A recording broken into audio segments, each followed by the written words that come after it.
Et bonjour à tous.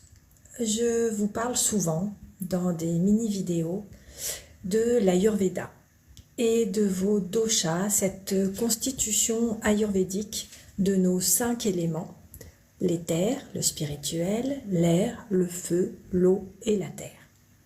Nous avons ces 5 éléments en nous de façon complètement unique, puisque nous sommes uniques. Mais en fait, ces 5 éléments vont venir au cours de notre vie se modifier. Parce que cette constitution, nous ne l'avons que lorsque nous sommes conçus. Ensuite, ça part un peu en cacahuète. Et donc, à partir du moment où nos constitutions se déséquilibrent, comme je vous les explique dans mes petites vidéos d'1 minute, eh bien, nous pouvons soit faire cramer notre feu, soit nous envoler par la fenêtre, comme la tempête aujourd'hui actuelle, soit avoir tellement de terre que nous n'arrivons plus à bouger.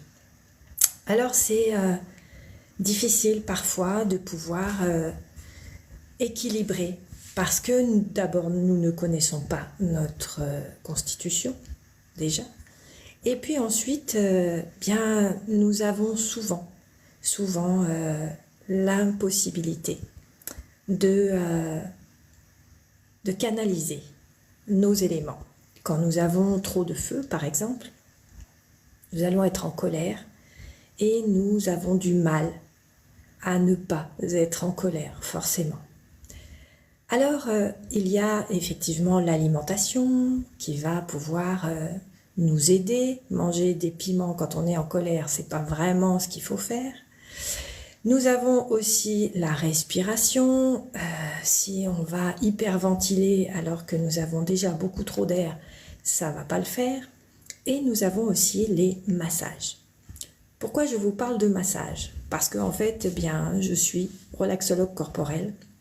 Je suis formatrice en massage et à partir du moment où ces massages vont venir nous interpeller dans nos éléments, eh bien, nous allons choisir avec notre corps.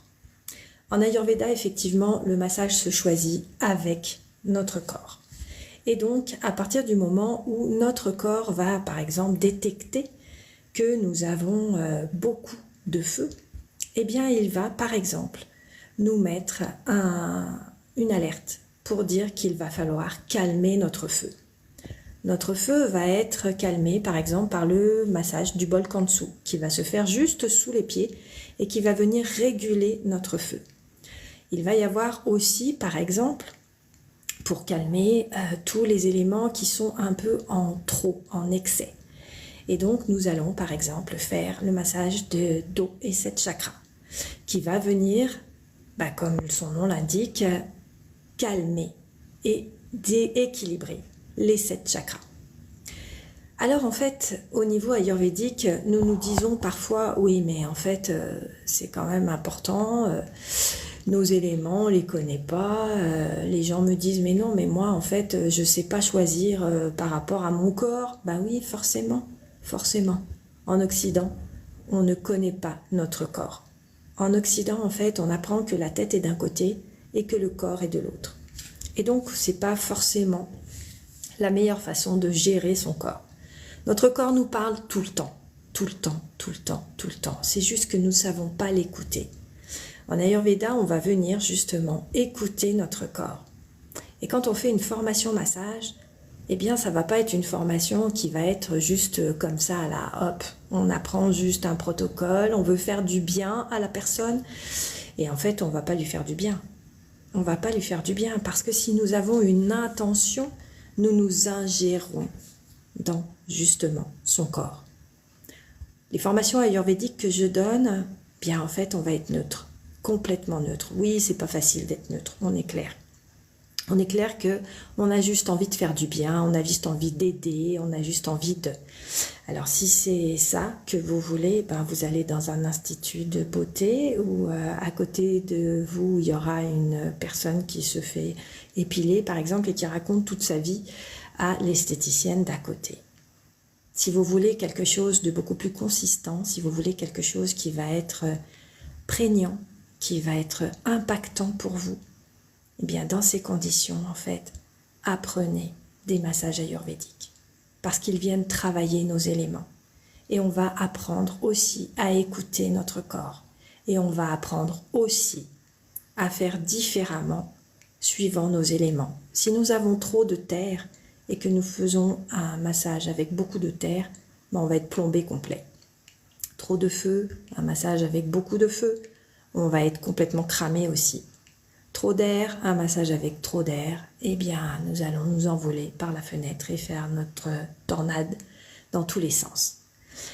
Alors effectivement, c'est pas facile parce que nous n'avons pas appris en Occident à nous occuper de notre corps, nous n'avons pas appris à reconnaître nos éléments.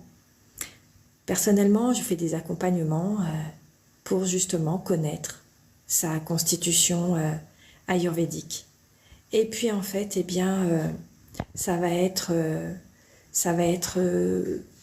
aussi dans les formations que je propose, parce que à partir du moment où vous faites une formation avec moi, eh bien, vous apprenez certes de la théorie, certes de la pratique, mais vous apprenez aussi à être neutre et à vous comporter de façon à ne pas aller vous ingérer dans le corps de l'autre.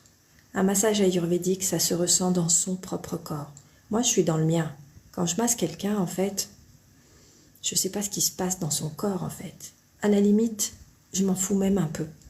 Parce que il est important d'arriver justement à dire ok, d'accord, je ne m'ingère pas. Je laisse la personne choisir son massage.